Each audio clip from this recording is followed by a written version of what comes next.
Good evening, everyone. I hope everyone's having a wonderful holiday season. I want to welcome all of you to Sharsheret national webinar, New Recommendations for Genetic Testing. How do I make sense of it all? We're excited that so many of you have joined us tonight and that so many states across the country are represented this evening.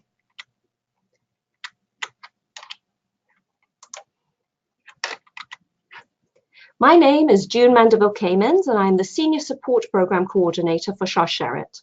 I am so happy to be here with you this evening moderating tonight's webinar. We would like to thank Myriad Genetics, the Sigmund and Edith Blumenthal Memorial Fund, and the Cooperative Agreement DP 14-1408 from the Centers of Disease Control and Prevention for their ongoing support and for sponsoring tonight's program.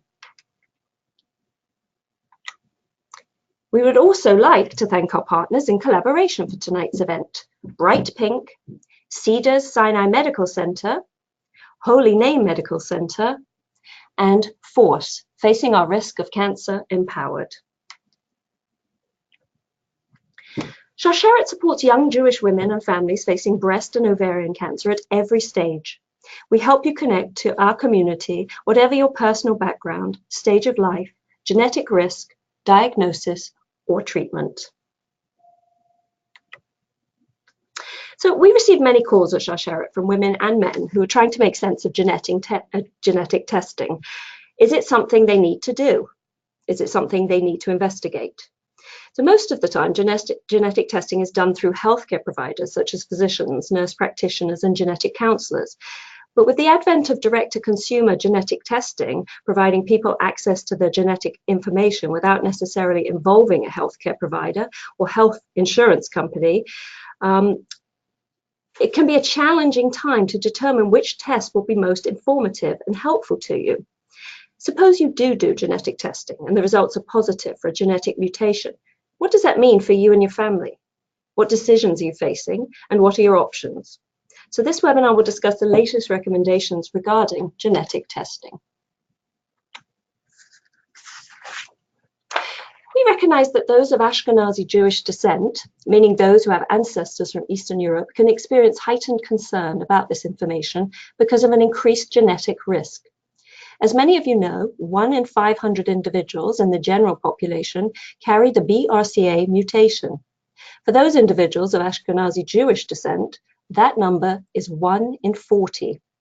Ashkenazi Jews are 10 times more likely to carry the BRCA mutation, resulting in as high as an 88% lifetime risk of being diagnosed with breast cancer, and as high as a 45% lifetime risk of being diagnosed with ovarian cancer.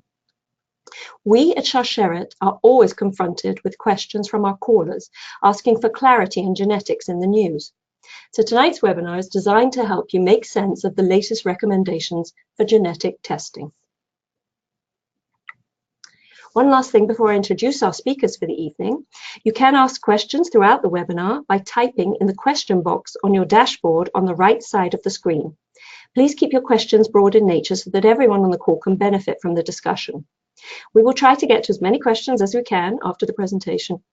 Those of you who are not joining us via computer, please know that you can call Sharsheret at any time with your questions, and we will be happy to discuss them with you. So now it is my absolute pleasure to introduce our first speaker, Dr. Beth Carlin. Dr. Carlin is the director of the Women's Cancer Program at the Samuel Ocean Comprehensive Cancer Institute, director of the Division of Gynecologic Oncology and the Gilda Radner Hereditary Cancer Program, and holds the Board of Governors Chair in Gynecologic Oncology at Cedars Sinai Medical Center. She is also a professor of obstetrics and gynecology at the David Geffen School of Medicine at the University of California in Los Angeles. She is a full-time faculty member at UCLA, where, amongst other things, she is the director of cancer population genetics.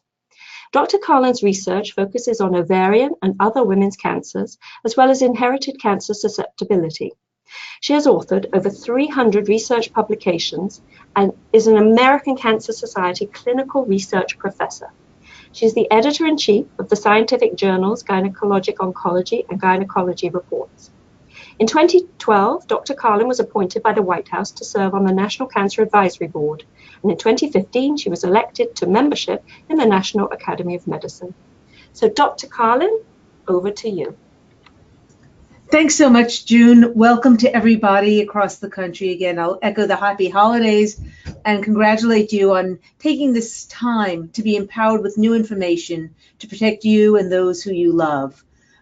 June really set this up perfectly, and I'm going to go through some things that really you would do with the information. And then I know our next speaker is going to speak some more about the direct-to-consumer genetic testing and other genetic testing. So next slide, please, June. We'll get right into it. Just in this era of conflicts of interest, I do serve on a scientific advisory board for a genetic testing company called Invitae, but that really does not influence any of my direct comments tonight. Next slide. This is the agenda. I'm going to go over a bit of hereditary cancer review. Again, not being able to see the audience, I want to make sure we're all on the same page. A brief update on testing itself, but again, we're going to hear more about that in the second half of the session, and then talk some about what you would do and how having this genetic information could really help you live longer or live better if indeed you already have breast or ovarian cancer, and then look to the future about how we can bring the genetic testing into really medical grade genetic testing to everybody across the country and around the world. So again, next slide, please. Next slide. It really just goes through the hereditary cancer, and then we could go on to the next slide. And background. Cancer is the most common genetic disease. Most cancers happen a bit by bad luck, sporadic cancers, where we accumulate genetic alterations, or what we call mutations, in a specific tissue, a lung cancer, a breast cancer, a prostate cancer, and those mutations allow the tissue to grow uncontrollably, the disease we call cancer. It's often a disease of aging. As we go through life, we accumulate more of these mutations, and they have to do with environmental factors such as smoking, alcohol, diet, asbestos, obesity, etc. And they really play an important role. Next slide. Hereditary cancers are a bit different. Here, the genetic mutation is actually in the sperm or egg, such that the risk of cancer occurs really at conception, as the mutations in every cell in the body. And indeed, the genes that lead to hereditary cancers actually predispose the cell to accumulate additional mutations. So not only does the cell have a head start sort of out of the gate of having one hit, it is also more susceptible to subsequent hits. Environmental factors still play an important role, but you often can see multiple cancers in one individual, or you'll see a family with multiple cancers in multiple generations. And that's sort of how we began to understand that cancer is a genetic disease, can run in families, as many other traits that you're more familiar with. Next slide, please. Some of the differences are that the hereditary predispositions are passed down in what we call an autosomal dominant pattern with incomplete penetrance. What that means, autosomal. These are not sex-linked genetic disorders. So they're not on the X or the Y chromosome. So men are just as likely as women to carry the risk, even though the cancer tissue affected may be more common, breast tissue in women versus men, prostate, ovary, again, men versus women, that the risk of those cancers is still carried equally in men and women and then passed down. But not everybody who inherits the disease, who inherits the gene, gets the disease. And that's what we mean by incomplete penetrance. And on the next part of this slide, please, next slide, you see here just these little dendrograms where the red in the top group means that they have the gene, and here the square is a man and the circle is a woman. So the father or the grandfather here had this gene, passed it down to one daughter and one son, and that son and daughter who were then married passed it down again to a daughter. In the lower one, you see a woman, and these are just examples. Again, the circle in purple is the woman who here had breast cancer, perhaps due to BRCA, as we're going to talk more about. Now, it's all statistics, so she passed the gene down to 4 of her 6 children. One child got ovary cancer, one child got ovarian cancer, but a son and a daughter carried the gene, as you see with that dot in the center, but didn't get the disease and were unknowing. They didn't realize they were really at risk at that time, had children, and though their families, indeed, the unaffected son with the dot in the middle, that square, passed it down to a daughter who then got breast cancer, as did one of the other women. So again, you don't always know, and it's the importance why we have family history. Next slide, please. As we already heard from June, when one has a BRCA mutation, you have a significantly increased risk of getting breast and ovarian cancer, as she went over. Men have a significant increased risk of getting male breast cancer, still not high, but it is much increased, and even a higher risk of prostate cancer. There's also an increased risk for pancreatic cancers and melanomas. Next slide, please. Now, why is that? And we call this clustering of BRCA mutations, as June outlined, 10 times more common to be found in the Ashkenazi, of those of Ashkenazi Jewish heritage compared to the general population. It's due to what we call a founder effect. And a founder mutation, or this founder effect, occurs when a population is relatively isolated, either due to geographic or cultural factors. So it can be due to a geographic factor, as I have on the bottom here, that you can see specific BRCA founder mutations in Iceland, in Hispanic populations, in the Philippines, in any community that is relatively isolated. But amongst the Ashkenazi Jewish mutation, really dating back to the fall of the temple and the diaspora, we are able to trace back 3 specific founder mutations in the Ashkenazi Jewish mutation, and they account for almost all the BRCA mutations and cancer-associated mutations in this population. Next slide, please. And as you are aware, there are many founder mutations in the Ashkenazi Jewish community. In fact, it's thought that about 1 in 3 Ashkenazi Jews carry one of these mutations. And you can think about it, it's not just the Jewish population. We know sickle cell anemia is more common in African Americans, or beta thalassemia type of anemia in Asians, etc. So these things do happen. But again, we've been able to map many of these amongst the Jewish population. And with advocacy and information, we've actually been able to eliminate diseases, almost eliminate diseases such as Tay-Sachs. Next slide, please. But testing for carrier status of some of these conditions on the last slide is different than BRCA testing. Most of these other traits, these founder mutations associated in the Ashkenazi Jewish mutation, are what we call autosomal recessive. In that situation, again, it's not on an X or a Y chromosome, but recessive means you need 2 copies of the gene to have the disease. So for the example of Tay-Sachs, 1 in 30 Ashkenazi Jewish individuals is a carrier of Tay-Sachs, but carriers have no symptoms. They're otherwise healthy.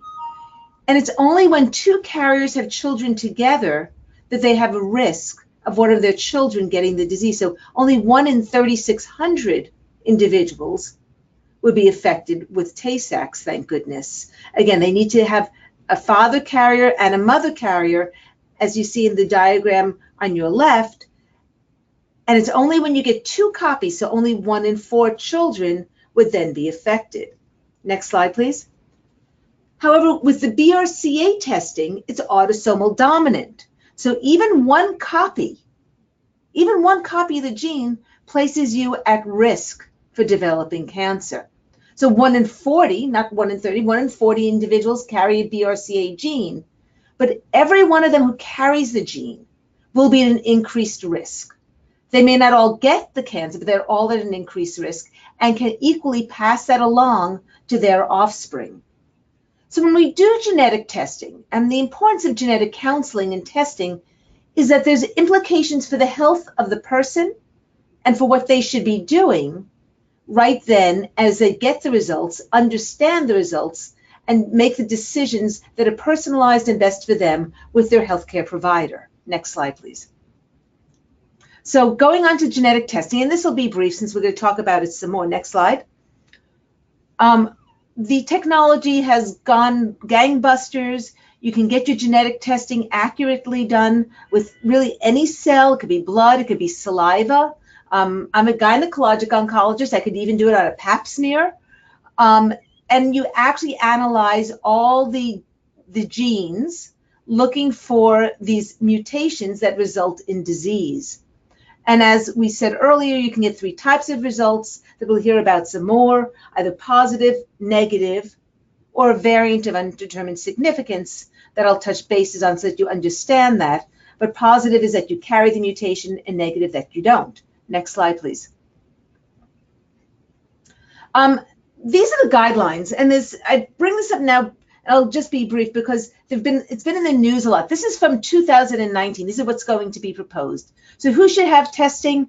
Anyone with breast cancer who is of Jewish ancestry, even 1/4 Jewish ancestry.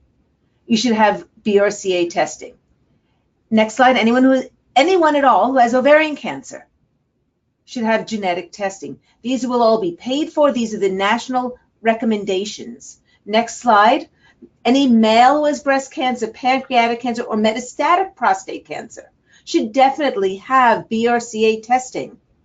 And even those men, next slide, I think you hit twice here, with a higher grade prostate cancer and is of Ashkenazi Jewish ancestry should have BRCA testing. This can impact their treatment and have importance for their families. Next slide. Cascade testing means the testing of other people, other relatives. And in this time of families gathering, you can help save your relatives' lives. It's estimated that more than 90% of people who carry a BRCA mutation don't know it until someone in their family gets cancer.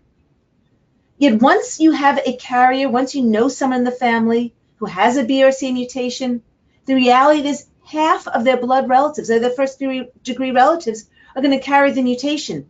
So telling sisters, brothers, aunts, uncles, people related to you that you are a carrier can really help save their lives too. Next slide.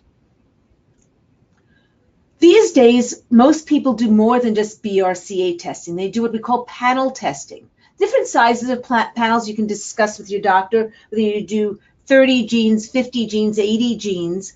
The pros are it's most cost effective. Your insurance company will pay often for these panels. It's a more comprehensive approach. You can find genetic alterations beyond just the BRCA genes, which we're seeing more and more of as we do these panel testings and are constantly surprised for me on a weekly basis in clinic. And it really builds this large data set for us to use in the future. However, when you test more genes, you get more of these variants of undetermined significance, and we're not quite certain what to do about all of them, and it can get confusing and cause anxiety in patients and in their providers, I must say. And we don't have a lot of recommendations for some of the genes that even have a mutation because we're not sure exactly, we don't have enough data yet to know what to do. Next slide. A variant of undetermined significance is just that. It's an altered sequence in the DNA that may not change the function of the protein that results from the gene, and we really don't know what it means. It's really of undetermined significance. As we accumulate more data, and in the last number of years, most of these VUS, as we call them, can have functional studies, have more patient data involved, and most of them are reclassified as benign, as not being a mutation at all. At the current time, if you get a result that says VUS, there's no specific clinical recommendation. One should not have prophylactic surgery due to a VUS, and the Cascade testing for your family members is not recommended either. So these big panels getting a lot of VUS can lead to some anxiety, but please, I think we take those data and move ahead, do not act on them. Next slide.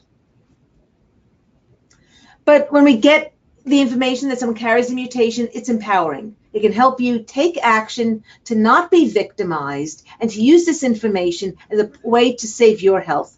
But it needs to be personalized. What's right for you at the right time in your life? Have you had your children? Are you married? What do you feel is best for you? What's your family history look like? And you can consider things like different medicines, risk-reducing surgeries, etc. Next slide. These are just some of the actions you can take. Clearly, if you're a BRCA mutation carrier, having earlier breast cancer screening, using MRI screening as well as mammography. You might consider prophylactic surgery. And if not, there are medications such as tamoxifen or aloxafen that can reduce your risk of cancer by up to 50%.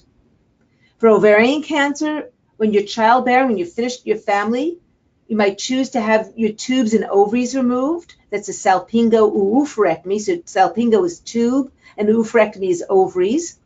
But more and more the biology is saying that many of these, what we call ovarian cancers, actually begin in the fallopian tube. So you may have your fallopian tubes out even at an earlier age if you're going to consider or going to need things like IVF or other assisted reproductive technology. We do recommend screening with transvaginal ultrasound and CA-125 blood tests, although it's not a very effective screening for early disease. It still is the current recommendation. And in terms of medications, birth control pills do reduce the risk of ovarian cancer, again, up to 50%, even in BRCA carriers. For men who carry a BRCA mutation, since they are at a higher risk of younger age and more aggressive prostate cancers, we would recommend PSA screening, prostate cancer screening. Pancreatic cancer screening can be considered, especially if there's pancreatic cancer in your family history. And really having complete skin checks and even eye exams because of the increased risk of melanoma, and clearly using more SPF and staying out of the sun. Next slide, please. So going on to what to do and what's the meaning of these PARP inhibitors that you've heard about in the news. Next slide. Most of these data really refer to patients who already have a cancer. And going back to my guideline slide again, it says regardless of family history, if you have the cancer already that's associated with BRCA, such as if you have ovarian cancer or breast cancer or pancreatic cancer or prostate cancer, you should definitely have BRCA testing if you have not had it yet. And that's because you may be eligible for a very effective targeted treatment called PARP inhibitors. Next slide. PARP stands for polyadenosine ribose polymerase. That's why we call it PARP.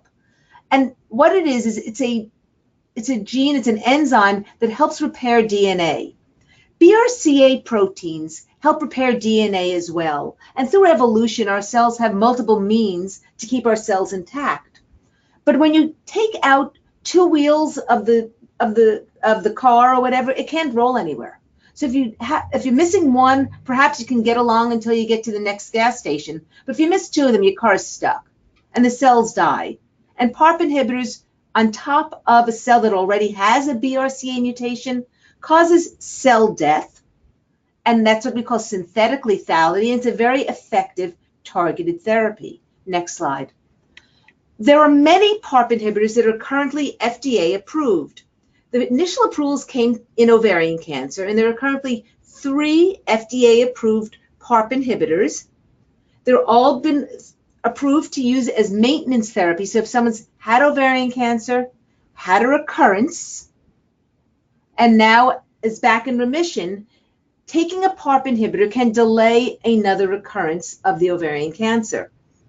Just today, the FDA approved using one of these PARP inhibitors for patients with a BRCA mutation, even after they complete their first treatment with ovarian cancer, and it significantly delayed the time to having the ovarian cancer come back, and is seen as really a great breakthrough from my point of view as a G1 oncologist.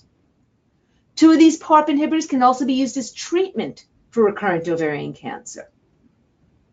For breast cancer, there's also PARP inhibitors, one the same as ovarian cancer and another new one, talazoparib, that can be used to treat patients who have metastatic breast cancer, who also carry a BRCA mutation. Each of these approvals came to bear because they really improved the progression-free survival, how well women were living, how long they were living with their cancers. Next slide, please. Although PARP inhibitors are just a pill, there are still toxicities. It still is a cancer treatment. They cause anemia, they cause fatigue, they can cause nausea. All manageable, but you need to be aware, this isn't Flintstone vitamins. This is something that will help kill cancer cells, keep cancer cells quiescent so you can go on and live a very effective life. I've had patients on PARP inhibitors for over 5 years and doing quite well. At the beginning, however, you do need to see how it works for you. There can be some PARP inhibitors that work well for one patient and not for another, and you can switch them off to get the one that's best for you, and that's something to discuss with your physician. Next slide, please.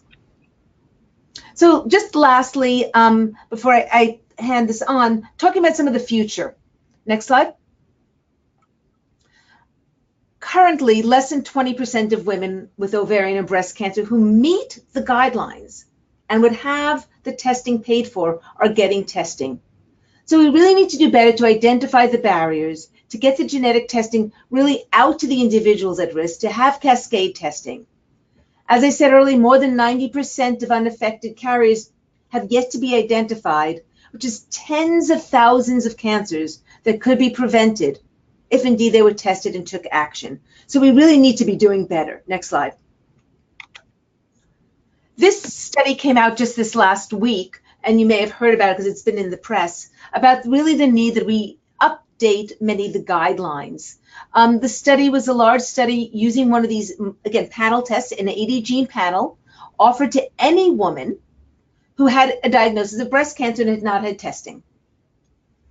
They looked at genetic mutation. Pathogenic variance means a mutation, not a variant of undetermined significance. This is a real mutation. And really, the likelihood of having a mutation was independent of knowing if you had a family history. It was the same whether you did or did not meet the guidelines based on family history.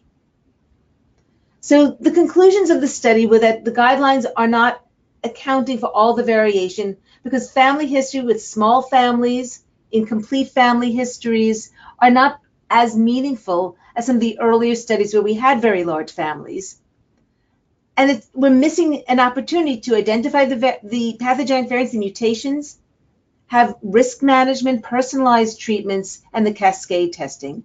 And I think there's a lot of thought now being placed as a result of this study and others that we may need to update the guidelines and expand the access to genetic testing. Next slide.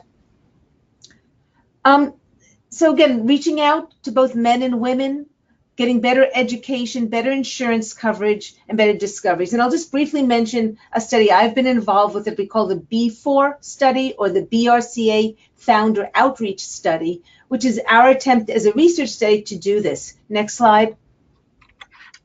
And just briefly, the B4 study is trying to use a new model to really democratize genetic testing by getting it out into the hands of people who know they're at risk.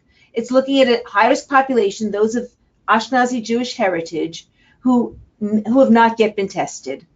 And the testing is done, it's initiated by the patient, the study participant who says, I want to know if I carry a BRCA gene.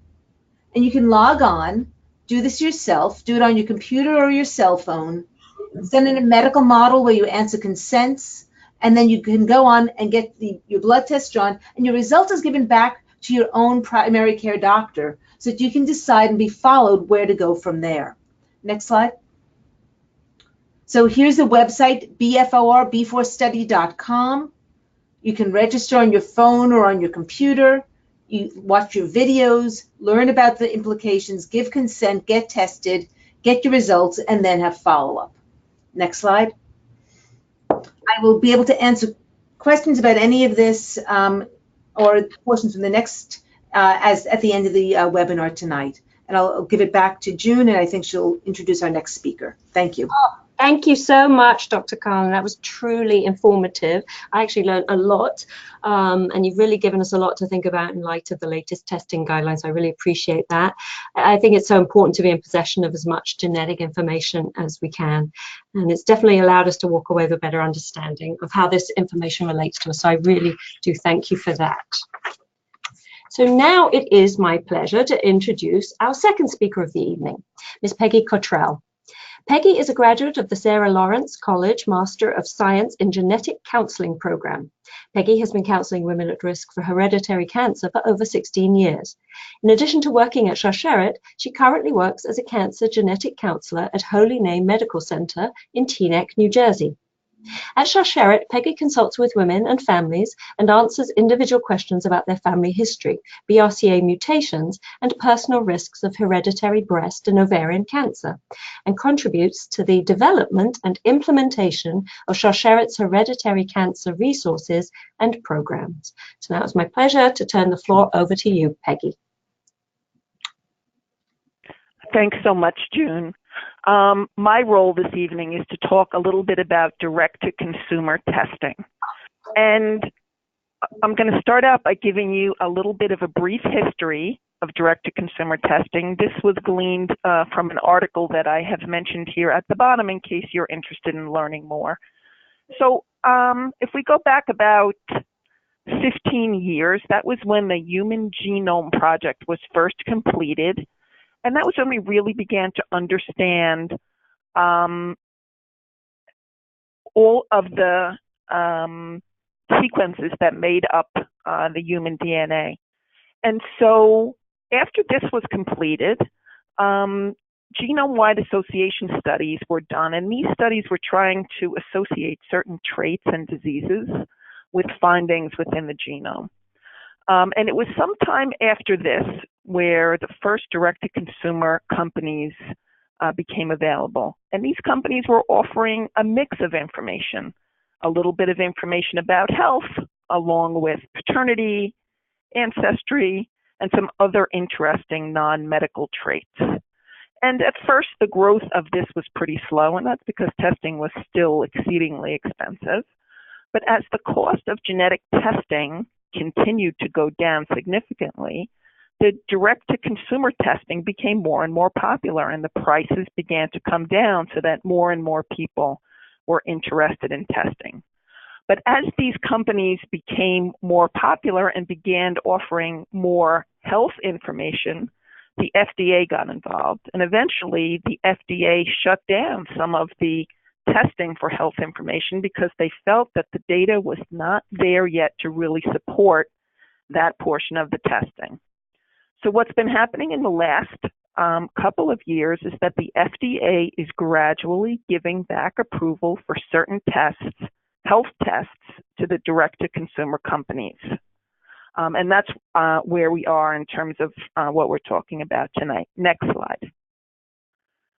So how do the direct-to-consumer companies do their testing? Is it the same technology that the medical grade labs use? And the technology is not the same. Most direct-to-consumer companies are using SNP testing to evaluate your DNA. And they do this by a DNA microarray chip. And these chips assess hundreds of thousands of SNPs. And what are SNPs? So SNP stands for single nucleotide polymorphism. And as this illustration shows, here are three ordinary people. And if we look at a section of their DNA, we see that some portion of the population at a particular location have the A, other people have G, and other people have T. And this variety may be meaningless. It just may be a normal difference between one person or another. But sometimes these small differences can have some kind of impact on health. But when these labs, the direct-to-consumer labs, are doing their testing, it's not sequencing. So they're not going through and telling you the whole pattern of the chemicals that make up the gene. They're just looking at certain small locations. And in that regard, they're really accessing a much smaller amount of information than the medical grade labs. Next slide. So how does medical grade cancer genetic testing work? So instead of doing a SNP test on a chip, the testing is done by next generation sequencing. This is a cost-saving technology that is part of the reason why genetic testing has become so much more affordable. It determines the full DNA sequence, so all of the chemicals that make up each of the genes that's being tested. The specific test that's chosen for a person to have done is targeted to the medical issues that are indicated in the family history. So people who have a strong pattern of cancer in their family would be offered a test that highlights genes that are associated with an increased risk for cancer. And all of these medical grade testing labs are under special regulation, not by the FDA, but a different federal agency called CLIA, which is an organization that provides important oversight in terms of how these labs do their testing. Next slide.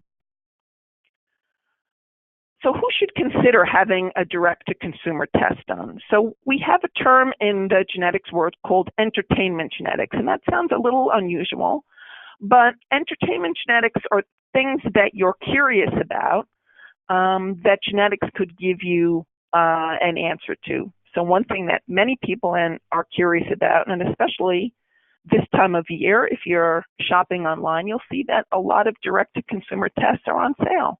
People are very curious about their ancestry. Is it really what they've always been told, or is it something different? Paternity. Might people have long-lost relatives to discover? Is your father really your father, or is somebody else your father?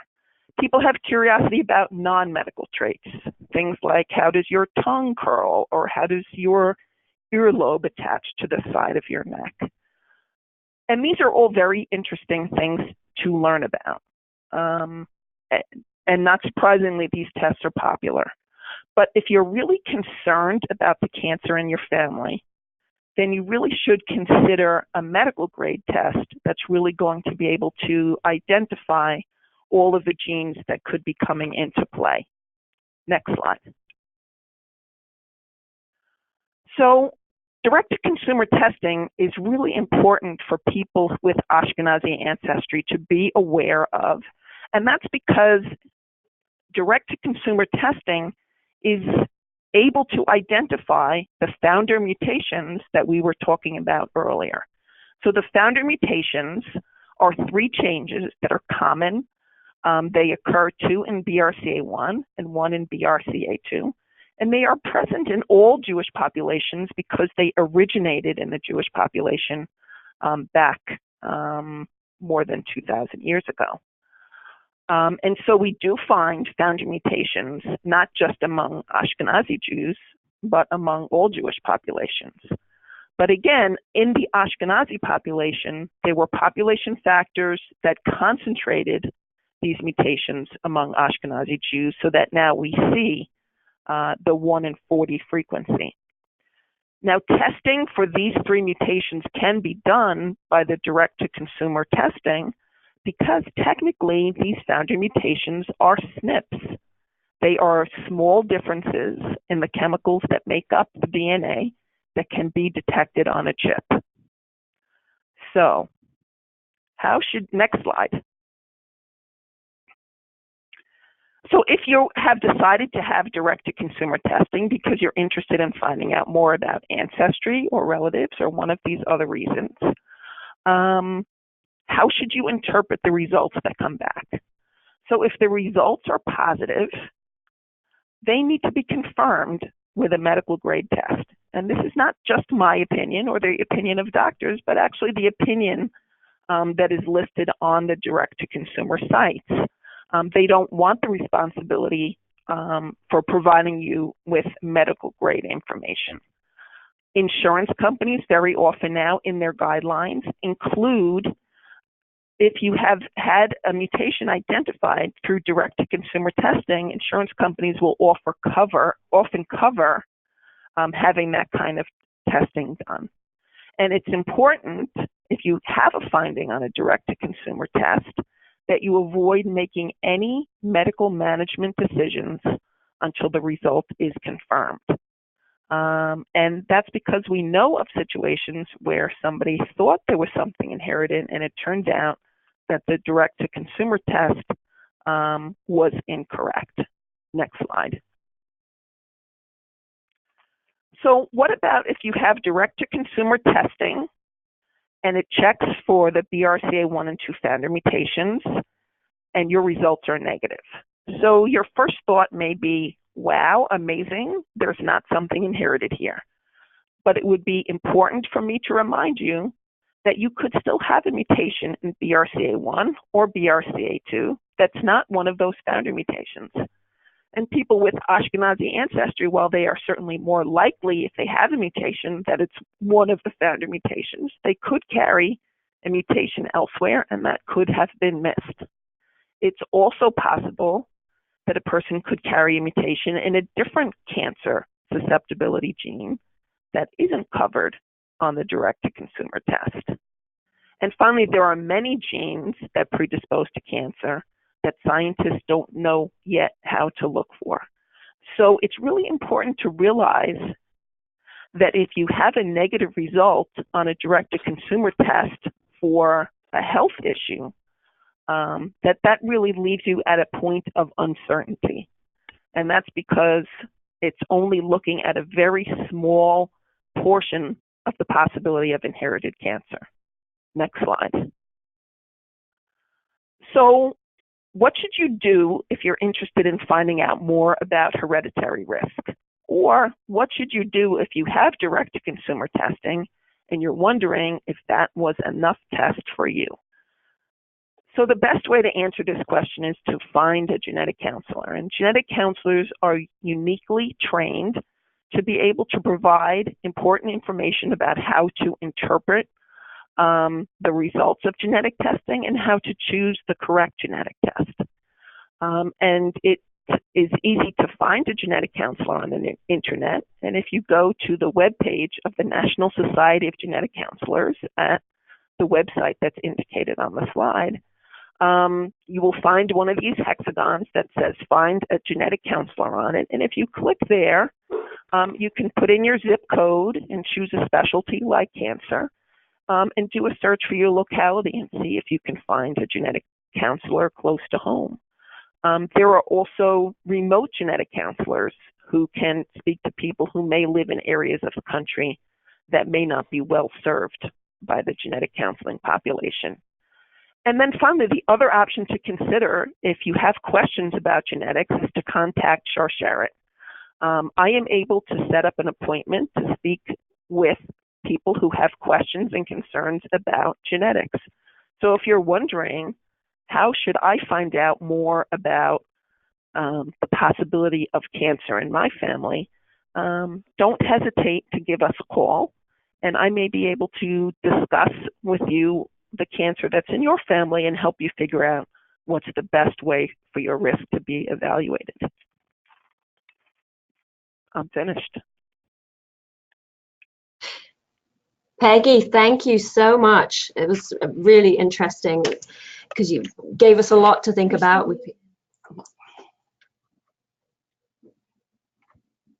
You definitely gave us a lot to think about, so I really appreciate that, and sort of debunked so many of the common misconceptions. And I know a lot of our participants tonight, including myself, walking away with a greater knowledge and understanding of what's involved. And as Peggy mentioned, the conversation doesn't have to stop here. So please do reach out to Sharsheret to continue the conversation with Peggy or with a member of our support team. So now it is my pleasure to introduce our last speaker of the evening, one of our amazing callers, Laura, who will now share her journey and experience navigating direct-to-consumer genetic testing. Over to you, Laura. Hi, June. Thank you so much for having me on the panel. So I just wanted to share my story of how I found out that I was a BRCA1 carrier through direct-to-consumer testing. Earlier this year, curiosity in my ancestry spurred me to order a direct-to-consumer kit by mail. I thought maybe my blonde hair was a result of some hidden Swedish genes. But when my kid arrived, I spit in the tube and sent it off. I didn't give any thought to the genetic and ancestry testing boxes I had checked off. I just had gone through a rigorous genetic testing process while pregnant with my third child less than 2 years ago, but I figured why not pay the small price difference to add the genetic testing component. Several weeks later, I was just drinking my morning coffee before heading out on a run, and it would change my future. I was scrolling on my iPhone and I clicked on my available testing report, and first I saw my ancestry, which was 99.9% Ashkenazi Jewish. As I kept scrolling, my heart stopped. I saw BRCA1 positive, consult with doctor. I thought, this is a mistake. No women in my family have had breast or ovarian cancer. So I was shaken, and I was still hopeful that this was an error. So I called my OB-GYN and explained the situation, and by that afternoon, I was sitting in her office awaiting a medical grade backup test by blood, which is the gold standard in BRCA testing. 7 days later, I received the call from my doctor that confirmed this nightmare that I was BRCA1 positive. And of course, initially I was shocked and angry, but then I was replaced with this fear that I had already developed a cancer, because women carrying this mutation begin advanced screening starting around age 20, and I was 37 and I never had had a mammogram or ovarian cancer screening. But then I realized that feeling sorry for myself and the fear was not productive. So I reached out and I spoke with a team at Charceret and felt comfort knowing I wasn't alone. And when my breast and ovarian cancers came back clear, I breathed a sigh of relief, and then I developed an action plan. As discussed, the BRCA1 mutation, I faced about an 88% risk of developing breast cancer and about a 50% lifetime risk of ovarian cancer. And I always viewed my body healthy, strong. I was a former collegiate All-American runner. I never thought that I would test positive for this mutation.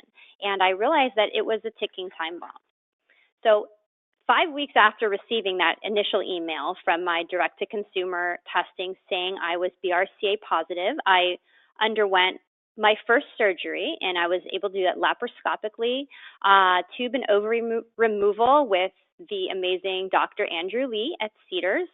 And 11 days after that, Dr. Lee laughed. I showed up to my post-op, waiting to be cleared to go running, and I was a little hobbly and out of breath, but I was just so happy after that surgery that I had done what I could do to bring my cancer risk down. Now, next I had to tackle the surgery that obviously scared me the most, and that would be the double mastectomy. And it's a very physically difficult surgery, also emotionally difficult.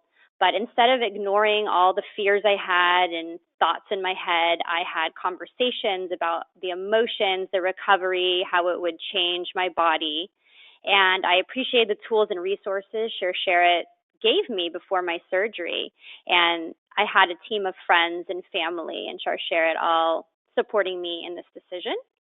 So without regret, I chose to preventively remove both healthy breasts on July 26th of this year. And I did a nipple-sparing bilateral mastectomy with immediate direct-to-implant reconstruction. And although, it was a hard surgery initially, each week I just got stronger, and I had so much support, and that really helped me, I believe, heal. And now I am completely back to myself. I'm chasing around my 3 kids. I feel strong. I'm running. I don't have any pain. And I'm just so thankful that I was able to catch this information. And one other thing is that my surgeons, you don't have to sacrifice necessarily the cosmetic outcome, because there's such a fear with the word mastectomy. But with the surgical advances, I'm very happy with the results, and my surgeons were so supportive that you don't have to sacrifice aesthetics to, prevent cancer. So that, I think, is important information to get out. Now, the final piece to my puzzle, as we talked about earlier, was this origin of my BRCA1 mutation, and it turned out my father was the one that carried the gene, And although he was at increased risk for prostate cancer, it went undetected. And the greatest misconception is that women can't inherit the BRCA1 from their fathers. And because no women in my family had breast or ovarian cancer, the possibility I carried this completely flew under the radar. So finally, I just want to say, as we discussed, all Ashkenazi Jewish women carry a 1 in 40 risk of carrying the BRCA1 mutation. And we need to ask a lot more questions about family history on maternal and paternal sides. Although it seems, like a curse to have this mutation, I'm very lucky that randomly checking this box on the direct-to-consumer testing likely saved my life. And we need to have a lot of more conversations and raise awareness of how BRCA1 and other mutations are passed down from both parents. And while I understand surgical prevention is not the right choice for every woman, we just have to know our risk, and we can take ownership of our bodies and be empowered to make informed decisions about our health. And that's it. That's my story of how this direct-to-consumer testing likely saved my life. Laura, thank you so much. It's really grateful that you shared your story with us. I think it's very meaningful to hear a first-hand account, and I'm sure a lot of our participants were nodding along as you were talking, describing the fears, and the relief also of being able to talk about it. So I really do thank you for sharing that. Thank you very much. So on that note, if you're looking for support or someone to connect with, as Laura mentioned, you can call Shasheret at any time to speak with a member of our support team.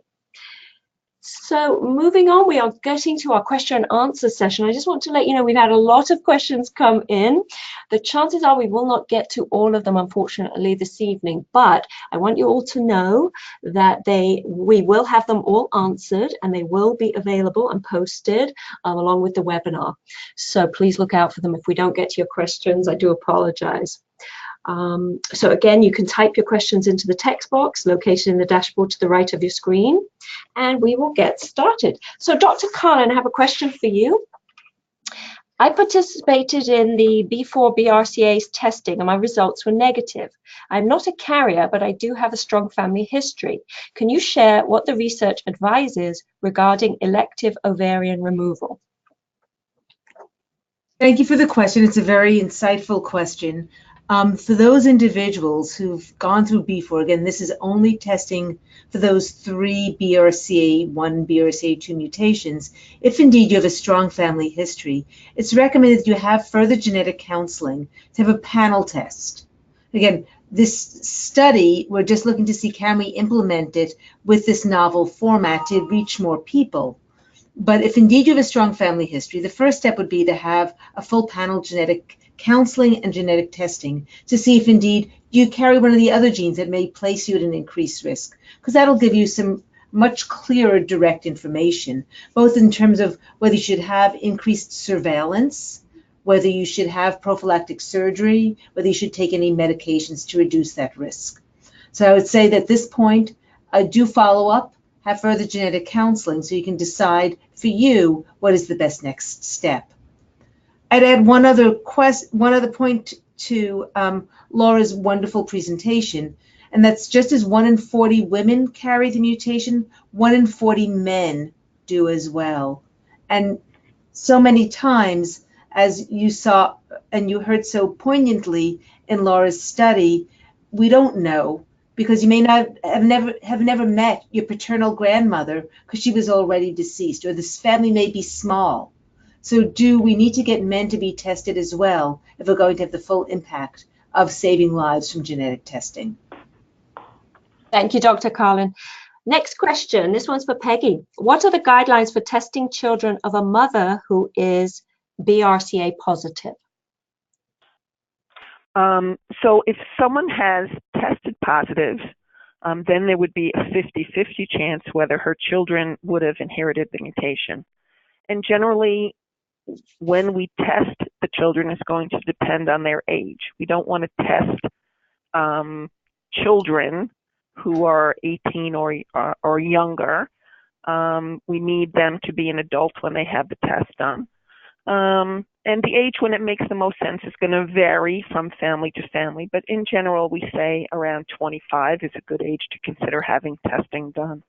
And most of the time, when a mutation has been identified in a family member, those close relatives are going to have an easy time getting that coverage from their insurance company to get that testing paid for. Thank you, Peggy. Laura, this question is for you. You'd mentioned the idea of bringing up conversations, talking about these difficult subjects. Do you think doctors should be raising these issues with us? Have you found that's been a challenge? And how have you approached these difficult conversations? Well, I do think that doctors need to be more aware of the Ashkenazi Jewish risk for women, because I, had been seeing doctors since a young age and never was flagged for needing testing because I did not have quote unquote breast cancer risk in my family, because none of the women in my family had breast cancer. So I do think there is this lack of awareness that you can get it equally from your father, which is, what happened in my case. So there does need to be, I think, more of awareness for, people to ask their doctor, women to ask their doctors, and also for the doctors to be aware of, now that we have the availability of these ease of testing, that they should be recommending that their patients get tested for this. Right. Thank you, Laura. Dr. Collin, my sister and I were diagnosed 22 years ago at age 38 and 30. We had genetic testing done in 1996. Should we repeat the testing now? Are there differences? Yes, that's the short answer. There is, again, it may be well beyond BRCA1 and BRCA2. The family history, the young age of diagnosis, assuming you and your sister have the same parents, it would be very important to have a full genetic test. And there may be many actionable things for each of you. Again, genetic counselors can provide great resources, help you sort out pieces of your family history that would really help inform you, your next steps, that for your other family members as well. So I would recommend additional testing at this time. Thank you. We only have time for one quick question. Peggy, why does BRCA1 and 2 receive more attention than other genetic mutations? BRCA1 and 2 by themselves have a big implication for the development of cancer. And they were studied early on, and for that reason, and they are a little bit more common than some of the other genetic mutations that we identify. Some of the other things that we find now cause a more moderate risk of cancer, and so it may not be as straightforward what needs to be done. But one of the main reasons that we at Sharsheret concentrate so much more on BRCA1 and 2 compared to some of the other genes that have been identified is because of how common they are amongst people with Ashkenazi ancestry. And with that being our target population, that is often what we concentrate on. But again, we encourage women when it's appropriate to have a larger test. And we do know many Jewish women who have found inherited mutations in other genes besides BRCA1 and BRCA2. Okay, thank you, Peggy. So for everyone participating, your feedback is important to us, and you will be receiving an evaluation in your email box in the next couple of days. Please take a few minutes to complete the survey. We're committed to staying relevant by enhancing our programs to reflect the growing and changing needs of the women and families of our Sharsheret community. As mentioned before, there will be a video and transcript from tonight's presentation, and it will be available on Sharsheret's website. And you can access it by going to www.sharsheret.org. And as I mentioned before, the questions will be answered also. So we have not forgotten. They're very important questions. We would like to thank once again Myriad Genetics, the Sigmund and Edith Blumenthal Memorial Fund, and the Cooperative Agreement DP 14-1408 from the Centers for Disease Control and Prevention for their ongoing support and for sponsoring tonight's program. I want to also give a huge thank you to Dr. Carlin for helping us make sense of genetic testing and what it means for us, to our genetics counselor, Peggy Cottrell, for masterfully helping us navigate genetics in the media, and to our caller, Laura, for sharing your story and for bringing these issues to life. I hope that tonight's webinar was a helpful guide to decoding genetic testing, direct-to-consumer testing, and the value of genetic testing for you and your family. You can visit Sharsheret website at www.sharsheret.org or call us at 866-474-2774 to discuss tonight's topic or any other concerns you are facing. Thank you so much for joining us, and have a great rest of your night.